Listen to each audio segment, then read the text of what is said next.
Raising 7 kids and a wife, and I knew I wasn't ever living on the health center, so I went to the service to get education, and they did. They really sent me to school.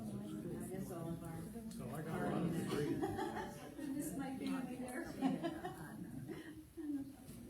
Well, good morning, or good evening. I'm so used to saying good morning, it's story time, so I'm sorry about that. Well, good evening, everyone. I think we can go ahead and get started because we have a few that may trickle in, but I think everyone is here. It's going to be. My daughter and son are coming. Oh, they are? Okay. Well, wonderful. We'll definitely welcome them when they come. Welcome to the Colleton County Memorial Library this evening. It is so wonderful to see everyone here. You are in for a real treat. We are very excited to have one of our own here tonight that we're going to get to meet. And I want to start off by talking about our presenters, and then we'll get started, okay? So tonight's free public program is presented in collaboration with the nonprofit Pat Conroy Literary Center and the Friends of South Carolina Libraries, a statewide organization which helps foster, create, and support local friends of library groups and provides opportunities for these groups to work together for the support of library services throughout South Carolina. And does everyone know that this library has a Friends of Library group? Great. Well, we definitely do, and if you're not a member, we would love for you to join. So I just wanted to throw that in there. But our featured writer, Jeyda Bolukbasi, is 17-year-old. She's a 17-year-old writer and visual artist who lives within walking distance of our library. She is the author of 2 novels, Tuah, published in 2019, and the fantasy adventure story, The Phoenix, published earlier this year. She has been featured on ETV's award-winning author interview series, By the River. Jeyda is a rising senior at Colleton Preparatory Academy and also the first junior volunteer staff member at the Center for Birds of Prey in Walterboro, as well as a member of the Carolina Bird Club. Tonight, she will be interviewed by Friends of South Carolina Library student intern Millie Bennett and board member Jonathan Haupt. Millie is a rising senior at Beaufort High School, where she is a member of the National Honor Society, Interact Club, the Diversity Awareness Youth Literacy Organization, and a founding member of the Beaufort High chapter of Letters for Rose. In 2020, Millie was selected for the South Carolina Governor's School for the Arts and Humanities Summer Program for Visual Arts.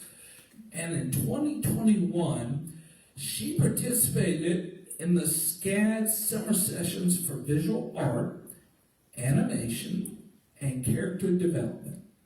She was selected as a student intern of the Pat Conroy Literary Center in 2021.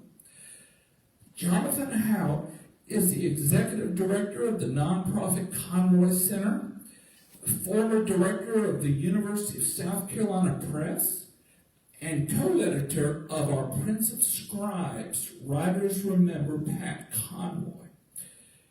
He is the recipient of 17 book awards.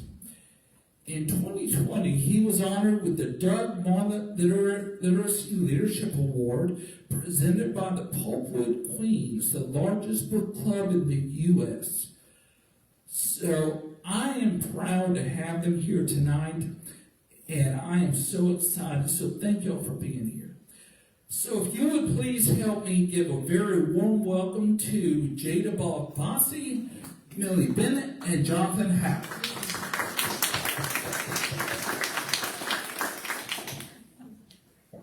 Thank you, Carl.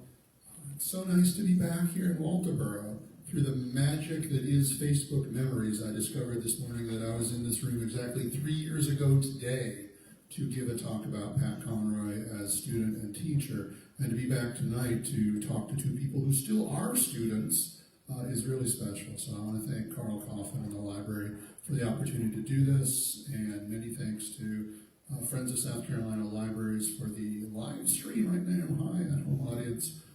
That'll make this tonight's program available beyond just the moment that we're in right now. So thank you all for being here too. So quick question, gang, by show of hands, how many of you know Jeyda?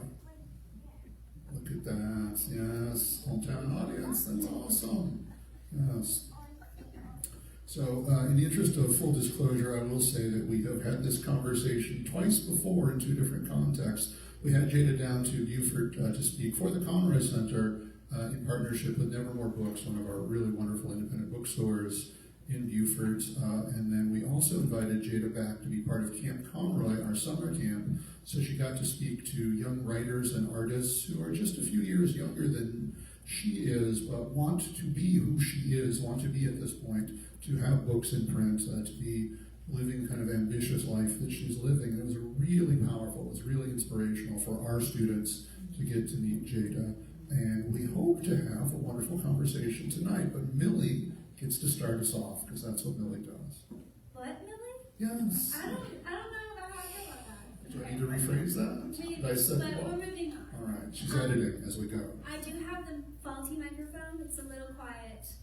So For the second time. for the second time, I just got it because I'm loud. But if I need to be louder, tell me. So, hi Jeyda. Hello. So I guess let's just jump right in. For those who haven't yet had an opportunity to read The Phoenix, how would you describe what your novel is about? So the Phoenix begins with a young phoenix named Amber, kind of flying through the woods with her father, who she has a very good relationship with, and it's during the winter in this beautiful mountain sanctuary that she calls the Valley. And in the beginning of the story, she has a very good relationship with her parents. She lives close with them, and she's sheltered and safe until the day that she is to earn her Phoenix Fire. And so in the story, every Phoenix is called by this entity known as the Great Spirit, and they're awarded their Phoenix Fire, the ability to create fire. But on the certain day that she is to earn her fire, when she returns to her nest, she discovers her mother has disappeared and her father was killed. And this throws her into a very dark period of her life, which is the winter of her life. And she lives in literal winter of the mountain valley until she finally finds the courage to head south and discovers a new family of phoenixes that welcome her into their home and give her that feeling of love and wholeness that she'd been missing for the whole winter that she lived on her own. And eventually she starts to learn about the conflict between the northern phoenixes and the southern phoenixes that her parents were involved in. And this eventually leads her into a leadership role and leads her back to the mountains in the future to discover who she is and who she's going to be. Thank you. As we know from previous conversations, you read from the book beautifully. It just comes off the page and comes to life when you do that. So I'm wondering if you'd be willing to read an excerpt for us tonight also. Yes. This is my personal copy because it was damaged during printing, so that's why it's mine.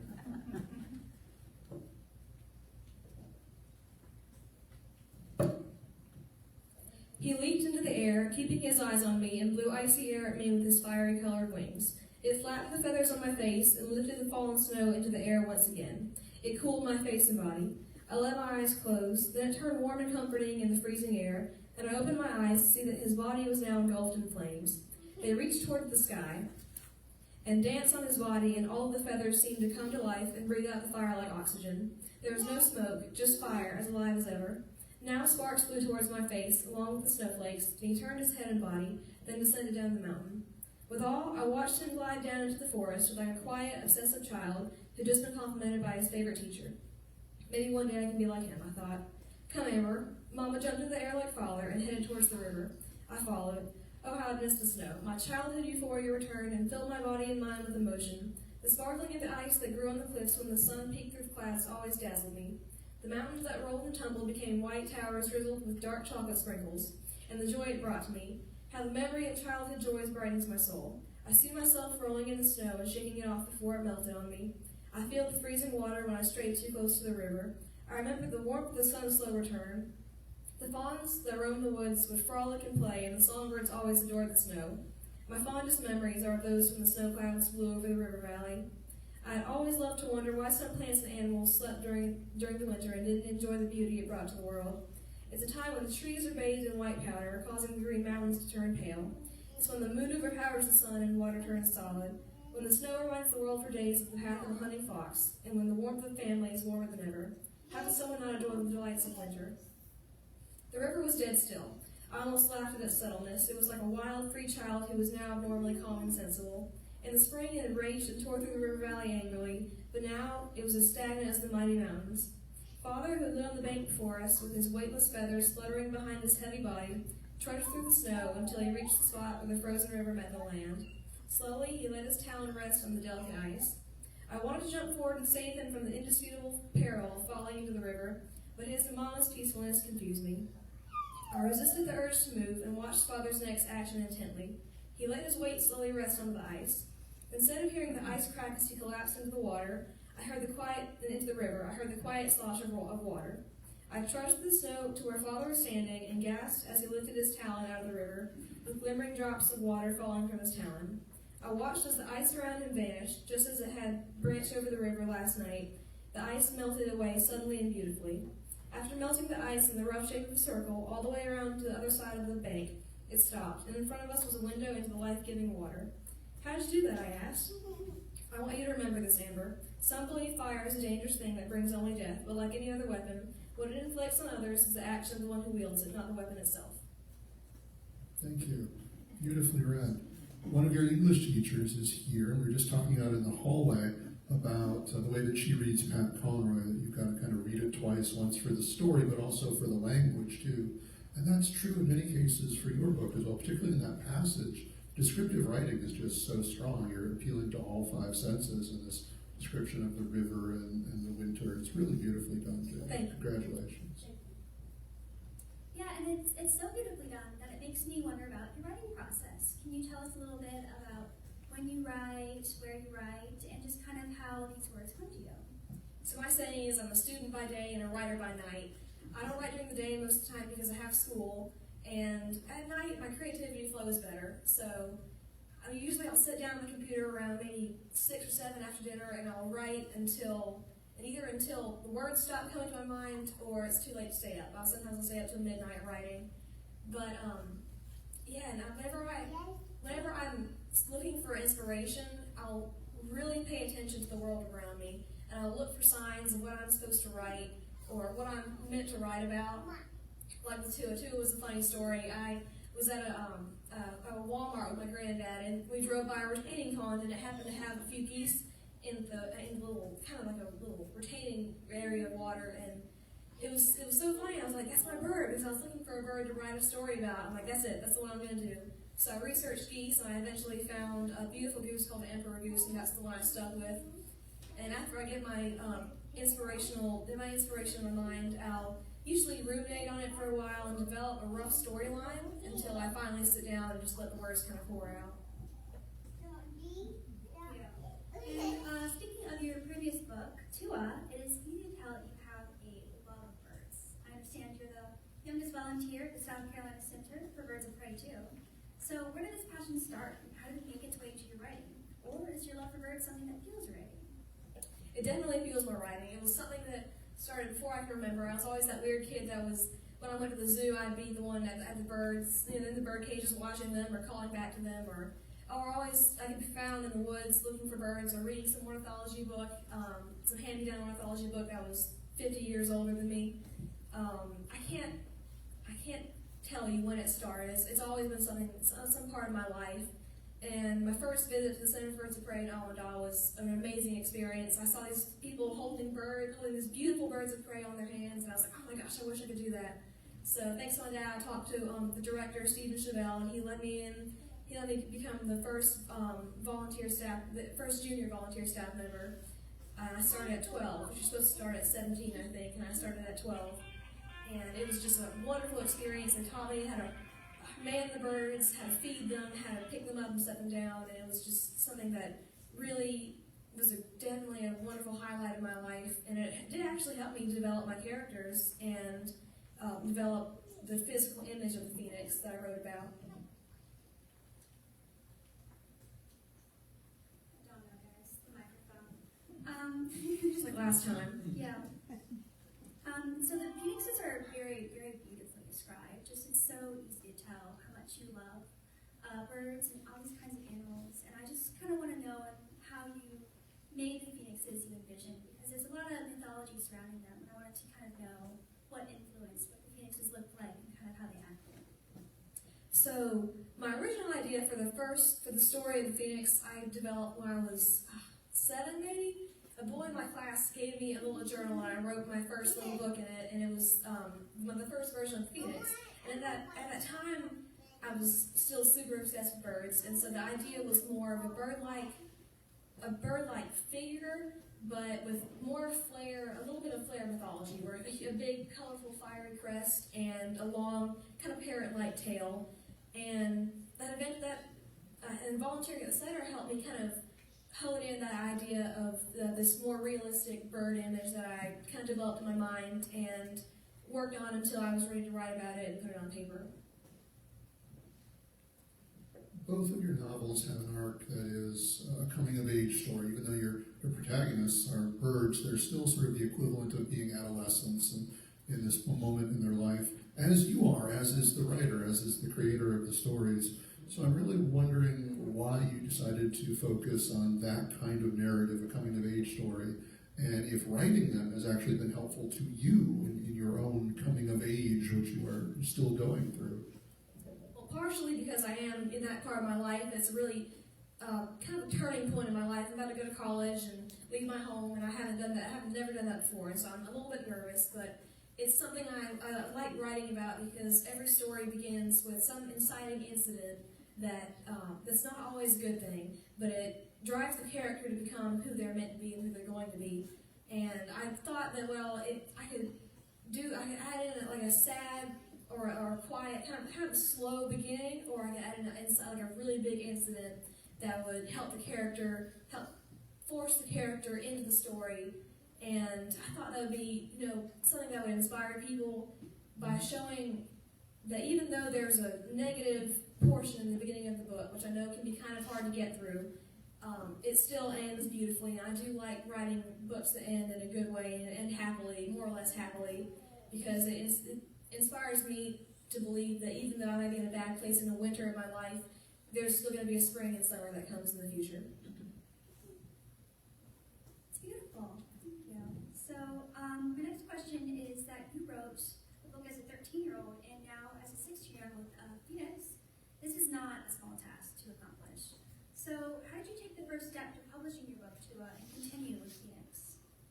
So I wanted to publish it traditionally. They're a big publishing company, but everyone knows that's really difficult to do. So I decided I'd self-publish it, which is a simpler option and one that fit me better.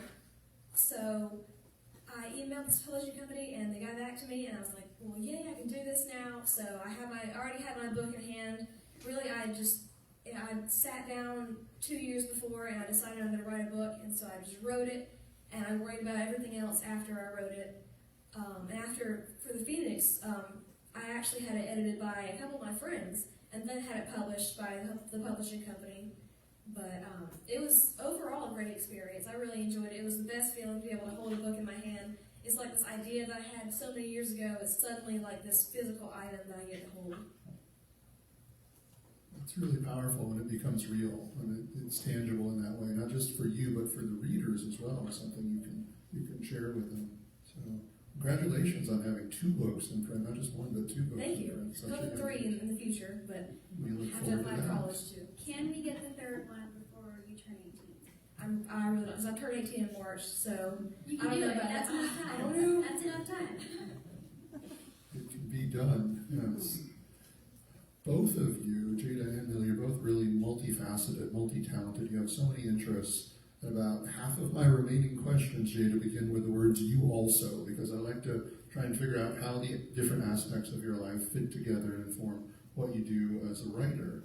Writing fiction isn't the only writing that you do. I understand that you have been writing poetry from a young age as well. And there's something really poetic, really lyrical in your descriptive writing, even in the passage we just heard. So is that intentional? Does your mindset as a poet inform what you do as a fiction writer, or are those sort of separate worlds for you? Well, I tend to only read books that have a strong aspect of poetry in them because I just love the way certain words flow together and fit together. And I love reading poetry too, and so just the beauty of mixing them, both of them together, is just awesome. I can just read poetry and a story at the same time. And I always wanted to have that in my books, to have something that wasn't choppy and scientific, but something that had aspects of mysticism and beauty and nature and poetry in it. And that's what I really wanted to share with people. You also are a very talented visual artist as well, as I've seen. And those of you who have seen Jeyda's By the River interview, your artwork is actually featured in that episode too. And it's amazing work. It seems to echo a lot of your descriptive writing, and it's very bird-oriented, very nature-oriented. But do you find yourself sort of thinking as an artist, thinking as a visual artist when you're a writer, or the reverse? Do those two worlds blend together for you also? I do. It helps me, being an artist, it helps I can create things that I envision in my mind, and that helps me to develop a character and develop an environment that I'm putting my characters into. It helps me see it more clearly and be able to create this idea of what I wanted to portray and describe it with as much detail as possible. Millie, do you have a question? No, I already asked. You did ask that one, yes. You want me to ask my next question? Well, I don't know. Would you like to ask me this If question? it's okay with you, I I do will. 3 in a row. You can do 3 in a row. You have to do a bunch in a row. I have to do like 5 in a row. Yes, it's a bit So much. last time it was like 10 in a row. This is your No, you can do your third. Thank you, I appreciate that, yes. So Jeyda, you also have a brown belt in karate. That's not a small thing. And as I remember from our last conversation, you were like right on the cusp of being a black I belt. still am, yeah. That's martial arts are really all about discipline and balance. And I'm wondering if those aspects of that part of your life also inform your writing life, your creative life. Does that help you as a writer? Somewhat, it helps me envision the movement of my characters, of some of the fighting scenes or arguing scenes or the flying, because when you're sparring, you don't think about things that are going on miles away from you. And sometimes people will put in books, well, thoughts are going through people's minds or characters' minds when they're moving or sparring or fighting or whatever they're doing. And it's helped me to add more realism to my story by being physically in a sparring match or moving around, doing kata or whatever I have to do at karate, and it's helped me to somewhat add more realism to my story. There's a real physicality to the movements in the books because there's a physicality in the natural world too, and I can see what you mean. I can see how that background would influence the writing that makes it into the novel. For the fight scenes in particular, but not just that, for the movement in flight also. I think I can see bits and pieces of that. So, who are the first people to see the early versions of your writing? And I guess, what do you want them to see in it? So, for Tuah, my first people was my mom and my grandparents and my dad. And I hope they won't give it back to me with a whole bunch of marked up lines or comments. Well, you could have done this better, you could have done that better, but which they never do. They'll always tell me it's great, even if it's not. That's why, for The Phoenix, the first person who read it was a friend of my mom's, Heather Henderson, and her mother. Her mother was a school teacher and English teacher for 40 years, I think. And they both co-edited it for me, and they gave it back to me with a few markups, and it really helped me develop a better plot. And also mostly fixing little grammatical mistakes that I hadn't caught when I was editing it myself. You've got family members here in the audience tonight, and friends and teachers, and I want to use that as a way into talking about an aspect of your novels that we haven't mentioned yet. They all have an element of relationships between student and teacher, student and mentor in them as well. And by the end of the story, certainly in The Phoenix, there are moments when Amber, who has been the student, who has been mentored, is now helping her younger peers with aspects of their life. And ideally, that's the way the circle works. Sooner or later, the student has the chance to become the teacher as well. Could you talk a little bit about some of the mentors or teachers in your life and why that's such an important part of your writing life? Yeah, so I wouldn't be where I am without my mentors and teachers like my sensei and my mom and my dad and my grandparents and all my teachers at school. And it helps a person become who they're meant to be or become the best version of themselves, and they're surrounded by people who want them to be the best they can be. And I had to put that in my book and add this element of having someone looking out for you. And I even added where Amber was alone in her a few month long winter where she had nobody, and it was really difficult for her. And it all changed when she headed south, and she suddenly had people looking out for, well, not people, other phoenixes looking out for her, and it changed everything, and it's changed everything in my life as well. I imagine that must be annoying, the writing about characters who are not people. The amount of times you have to cross out that word. Me too. I go through and I'm like, okay, that's a person, no, that's a bird, that's a person. So, throughout The Phoenix, love is a very important theme. Love raises Amber into a kind individual, and love is what ends the conflict and brings peace. Can you tell us about what influenced you to make this story choice and what you wanted to achieve through this theme? So, Tuah, for example, Tuah was all about family and an inner circle and having people supporting you and taking care of you. Like I said in the previous question, when Amber had nobody around her, nobody who loved her, and both her parents were gone, it was the worst part of her life. And I wanted to show how important it is to have family, even if family is not blood related to you, that it's very important to have people around you, or phoenixes around you, who love you and care for you and will support you when you need the help.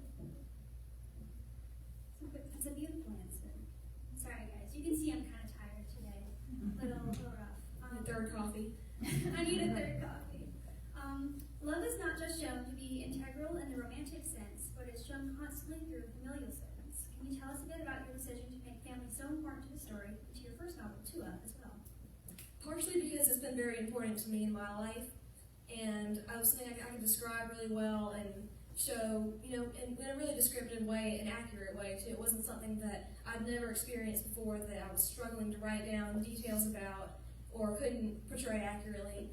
Having a close-knit family that I'm really close with in multiple ways, it helped me describe the family and the people. Sorry, phoenixes. I keep doing that. I'm tired too. I shouldn't have said anything. I don't know. I thought about it. They're both words that start with P too, so Yeah. it's like, which one do I pick? The phoenixes around Amber really supported her, and that's what she needed, and that was what I needed too in my life. In Phoenix, Amber is a descendant of both a northern and southern phoenix, which are shown to have distinct looks and cultures, trapping Amber between these two different worlds as she strives for peace. What made you want to explore this identity trapped between cultures that alludes to race or cultural divisions? That's also because of my personal life. My dad is from Turkey. He was born and raised in Turkey, and my mom is from Greenwood, South Carolina.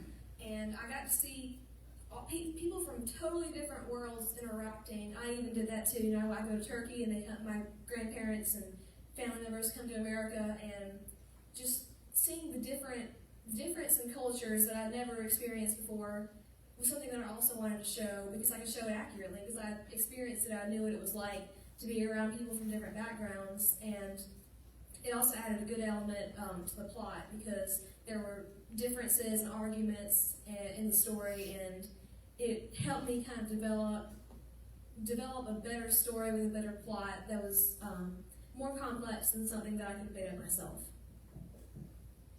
The Phoenix touches heavily on betrayal, grief, and what leads to violence through Amber and her foil, Crux. However, these characters meet very different fates, likely due to their very different approaches to love. Would you care to tell us about these two characters and what you wanted them to represent as enemies? Yeah, so Amber is an example of someone who can go through a winter of your life and come out better than you used to be. Come out of it stronger and not turning on the world or not hating the world because of what you've been through. And Crux was an example of someone who wasn't exactly not strong enough going through the winter of their life, but someone who didn't have the support that Amber had before she lived in the valley alone and after she was in the valley. And they're both two opposite sides of the spectrum, and I wanted to portray that, also to add no good element to the plot. There's another Oh, is it my turn? It's your turn. Thank you, Millie. Wow, aren't you so excited? You did a nice job with that whole string of Wow. questions. Thank Yeah. you. Interconnected to all sort of love-themed questions. That's why they are grouped together. Yes. Now we're going to switch to talking about love, to talking about death, and another aspect of the novel, to another aspect of your life, actually, that we haven't gotten to yet. These are birds of prey. They hunt to feed, they hunt to survive, and you yourself are, in fact, a hunter, a bow hunter. And as we saw in the pre-show, Jeyda has now done the Robin Hood thing where you split an arrow with another arrow, like we see in all the movies. That's pretty remarkable. That's cool. I was surprised. I was really surprised. What's wrong with my arrows? You are now a character trope. Congratulations. I was so excited. I was like, oh my gosh, I'm married now. I don't have the red hair. So. Between the karate and the bow hunting, I am a little concerned that you are, in fact, training to be the heroine of a dystopian novel on your own. I'm waiting for my inciting incident so I can begin. Out of everyone here, you would be the one to survive the apocalypse. You are super prepared for that. I think Cadence would actually. She's sitting right there. I think you'd survive. You wouldn't have your Starbucks and take coffee. You'd be fine. So tell us a little bit about hunting, to circle back around to that in the novel, about why it was so important to you to honor birds of prey in a way that the hunting is very vivid, very descriptive in the novel, but true to these characters, true to the way that actual birds would live and would hunt.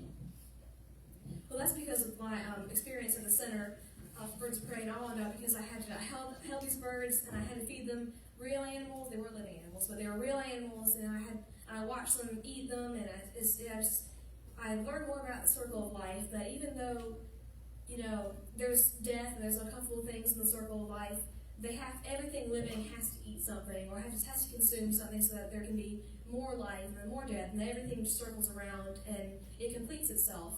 And that I had to add that into my story because I love the realism. I love having something, even though it's a fictional story with fire and mythology, I wanted to add enough realism that it can be totally believable, that maybe somewhere in some universe it's actually happening. So, what went into creating the setting of the story, such as the warm and tropical South versus the cold and bitter mountains of the North, as well as the magic that phoenixes possess and how they gain it?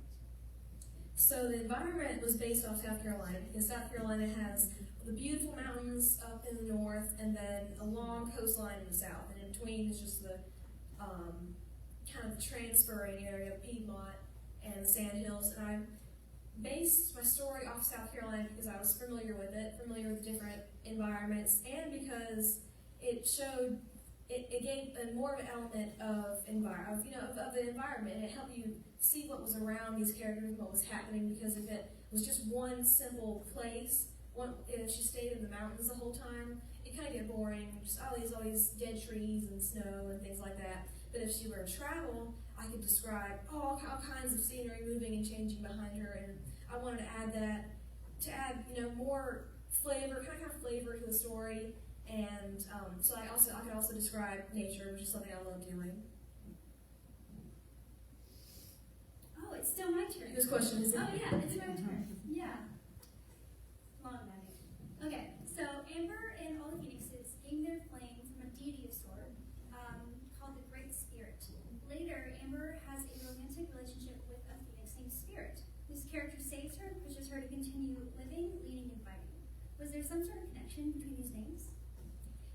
Initially, no, but after thinking about it, yes, there was. You could say that the Great Spirit sent Spirit to her to help save her when she needed it, and Spirit was actually the one who saved her many times in many places when she needed the help. So somewhat was created out of nothingness and appeared when she needed him. It's kind of like that inner author neatness, like, Yeah. I was so smart. There we go. I didn't know I was that smart. So your first published book came out before the pandemic, while The Phoenix came out just earlier this year. How did COVID impact your writing process? So I'm an introvert. don't know if any of you know that. I know you know that. But I didn't have to be around people. I could be alone by myself with my computer and just do whatever I want, write whatever I wanted. And for Tuah was before the pandemic, so it was, before life kind of went downhill or changed up, however it impacted everyone. But Phoenix, kind of halfway through the end of the Phoenix was when the pandemic started, and it was awesome to be able to end it sitting alone in my room, having no distractions around me. Yeah. Pandemic was, it was a bad time, but it was a good time for every introvert. Yeah. So, tell us a little bit about your cover for Phoenix. I know you didn't really make it, but I still want to hear about the process of getting it done, and also if you probably paint the cover for your third book in the future or something. I probably won't. I'd like to stick with the same kind of graphics idea. But yeah, I love both the covers because I love showing aspects of the story in the cover. So, for example, I'll give you a quick, brief, kind of synopsis of why I did that cover for Tuah.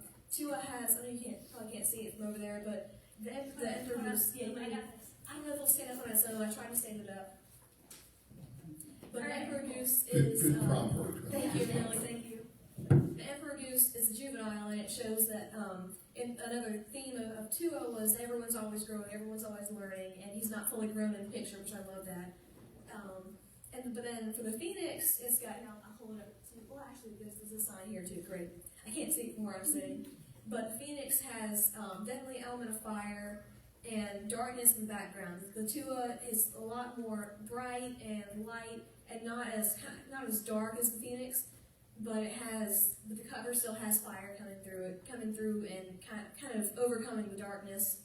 And of course, it has the Phoenix head, the head of the bird, which I love. I love that it was not just flames; it came into a bird. And also the coils of the wings. I wanted something more realistic that didn't curl inward. But I thought about it, I looked at it, and I even pointed this out. It almost is shaped like a heart, which love is like you said, one of the main themes. And I left that, and I thought it would be a great aspect of the cover. Thank you. Is it my turn again? It's your turn again. Oh, thank you. Yeah. Yes. Did I So almost drop you? I did, but I memorized them, so You I'd be didn't okay. say No, I don't have a You stapler. don't have my dolphin stapler? I gave you the dolphin Yeah, stapler. I have this really good dolphin stapler. It fulfills its purpose.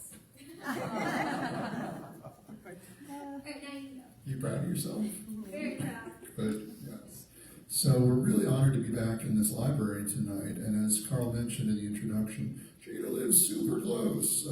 Carl wasn't really necessary to get her here tonight, were it not for the books to bring over. So I'm wondering, Jeyda, this is a variation from the question we've asked you before, but I think a valuable one. What does this library mean in your life? What's it like for a writer to live more or less across the street from a library, and a beautiful library as well? It's awesome. Yeah, it's real. I've never actually walked. I have to do that at some point to be able to say, I walked to the library. But I come here and I'll look around at all the bird books, and I haven't done that in a while, but I will come here for my tutoring lessons because I'm awful at math. I'm moderately good at writing, but I can't do math.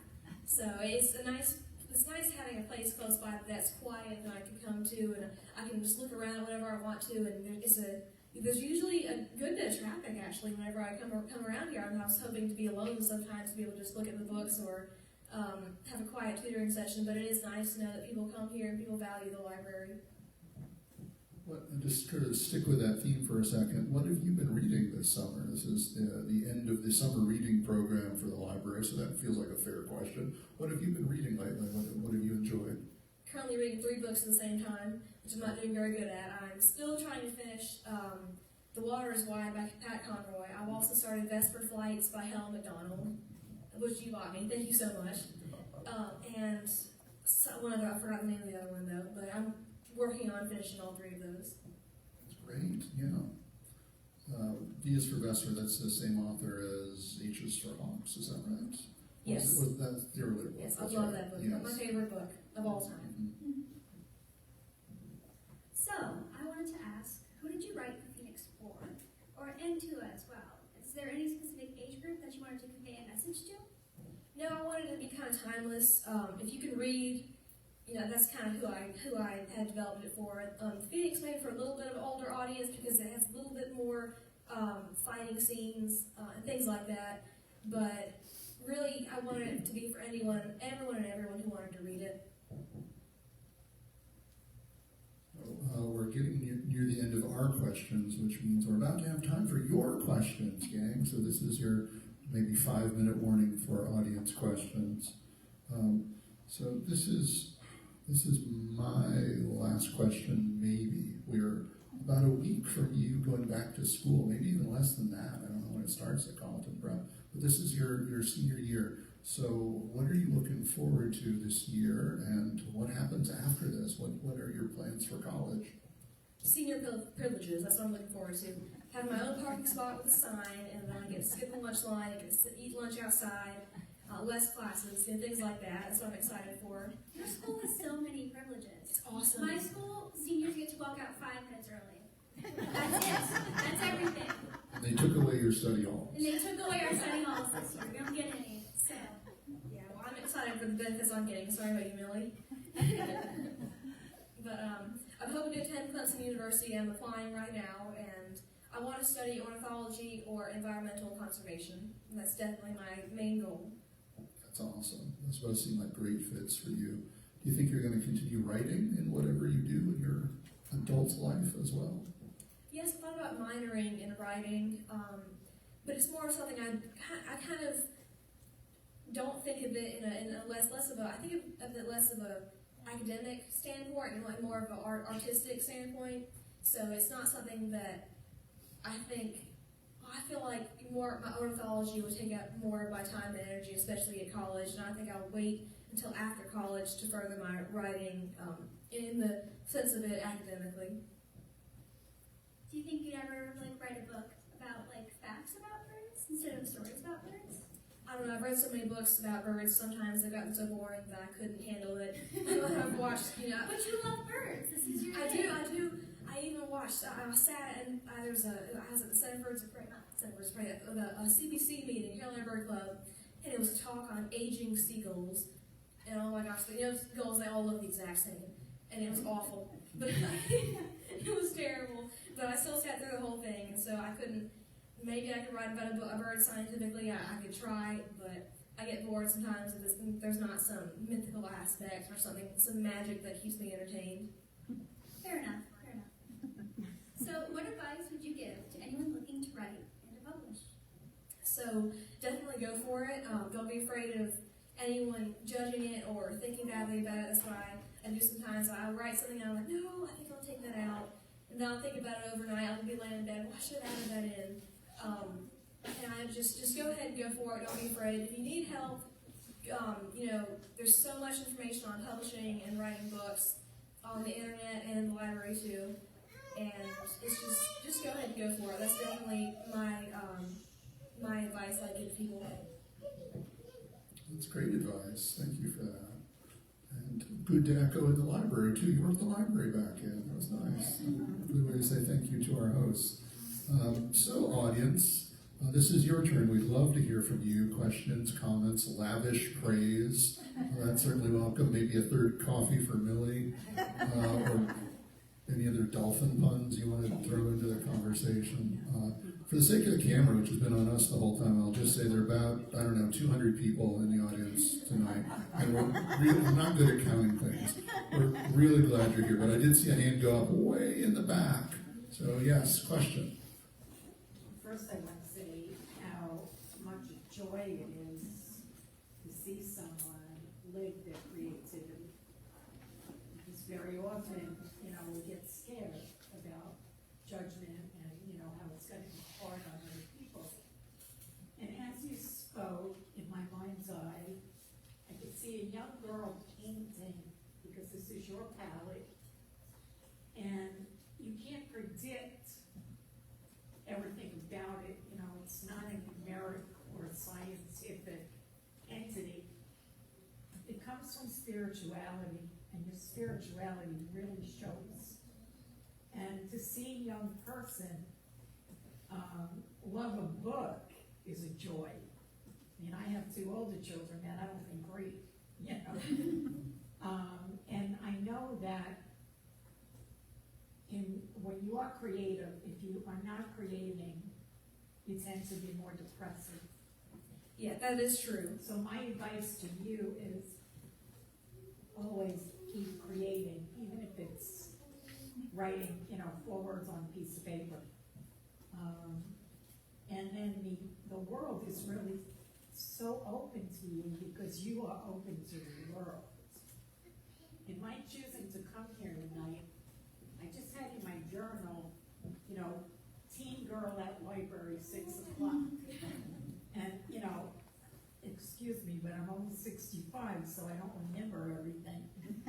I couldn't remember why. And when you started speaking, I remembered something about North and South. So being a Northerner, exposed to tons of diversity through my life, that's what made me come. Thank you for coming. Thank you for sharing. It was just a delight. Thank you. You're welcome. Thank you for that. That raises a question, though, Jeyda, one we haven't really answered, and that is for somebody who is so creative, who does fiction writing and poetry and artistry and martial arts. How do you decide what you're going to do? How do you decide what direction to go? Aren't you feeling kind of pulled in all directions to create in all ways? Or do you have a schedule or routine so you know this is a writing day versus a painting day? Or does the mood find you? How does it work for you? I developed a cycle. I'll cycle through writing, painting, karate, more academics, just whatever is needed in the moment. And usually it's something that I haven't done in a while. I think, I haven't painted in a while. And now I'm running a small, painting business. And then I think, I haven't written a book in a while. And I'll write another book. So it all kind of cycles and flows together. What about you, Millie Bennett? My process is really different because my process is I have things to do, but I don't want to do them. So I really need to be painting, guys. I really need to put a portfolio together for college and finish a commission for him. But it's just always not a painting day. It's always a writing day for me.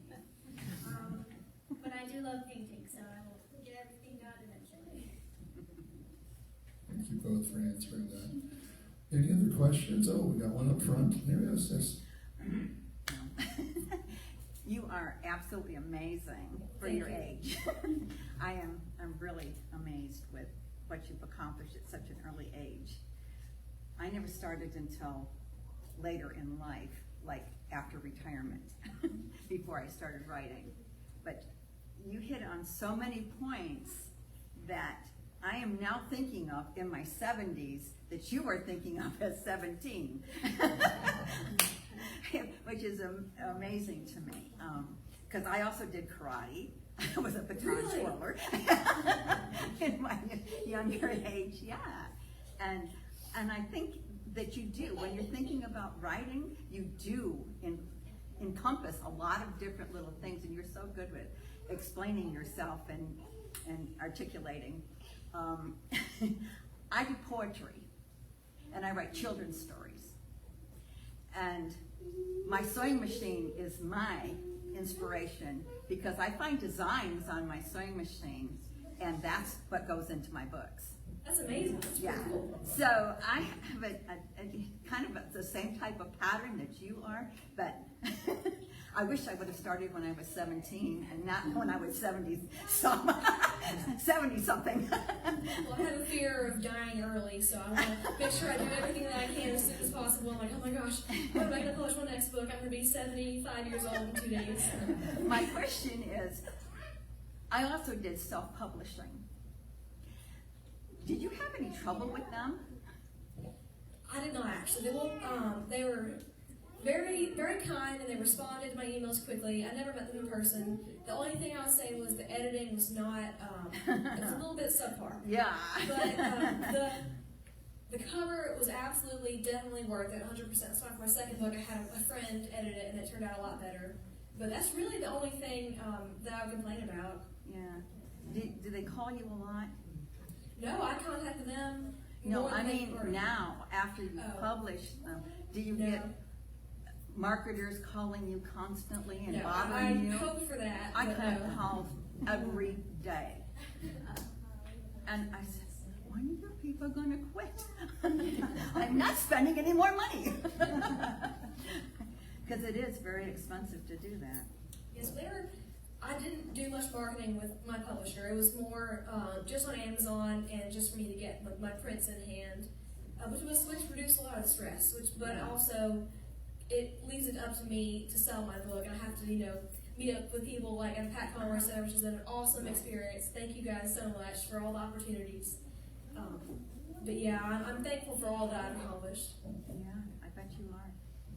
Congratulations. Thank you. Thank you for coming. Yeah, you're welcome.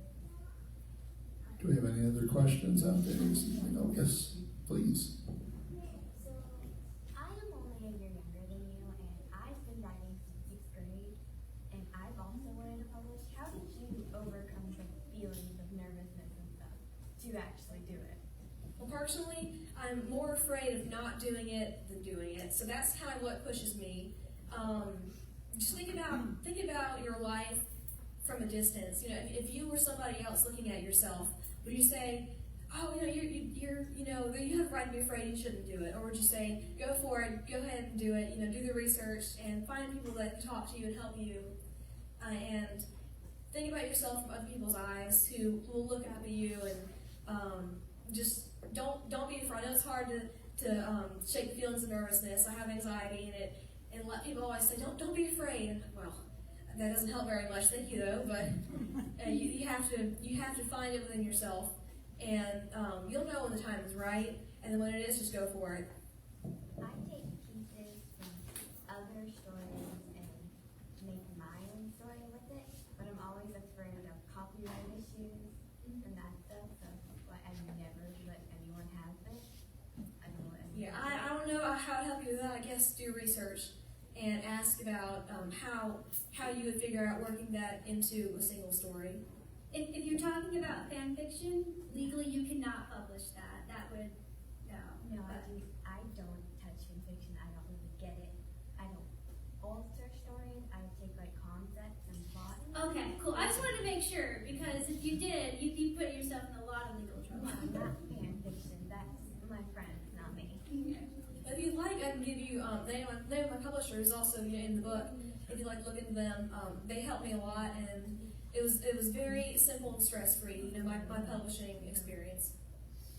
What you're doing is actually a really smart thing for a young writer, to find aspects that you like about other people's writings and kind of build off of that until you get to the moment where you're doing it on your own, where you're finding your own voice and your own motivations as a writer. So you're doing absolutely the right thing. I applaud you for that. So Susie Hinton was all of 14 years old when she wrote The Outsiders, 17 when that book was published, thus creating the young adult fiction genre as we know it in 1968. Mary Shelley was 19 when she wrote Frankenstein, thus creating the horror novel genre as we know it today. Teenage girls are really impressive when they put their minds to writing a book, let me just tell you. So stick with it, please, please. God is foremost. If there are no other questions, I have, oh, wait a minute, yes, we can't ignore that question. Go ahead. For who all have read The Phoenix, what happens to the mother? I can't believe that.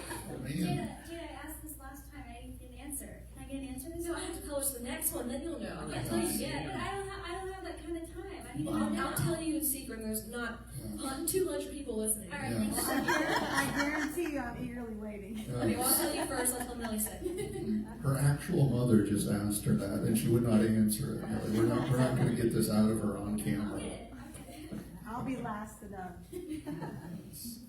So I guess this will be our last question, and then Millie gets to close us out after that.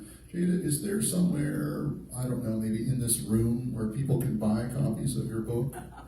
Yes, I have a nice little stand over here where I'll sign books if anyone would like a signed copy of my book. Which is thank you for setting up the table here, Mr. Kaufman. Oh, yeah. I'm closing this out. I don't think I've closed this out before. Thank you for coming. Yeah. All right. Thank you. Goodbye. Thank you, everybody, so Yeah, much. for We just, to draw, yes, you gotta end on an applause line, really, that's the goal, you gotta give it a big moment. That's not my job. Take a bow.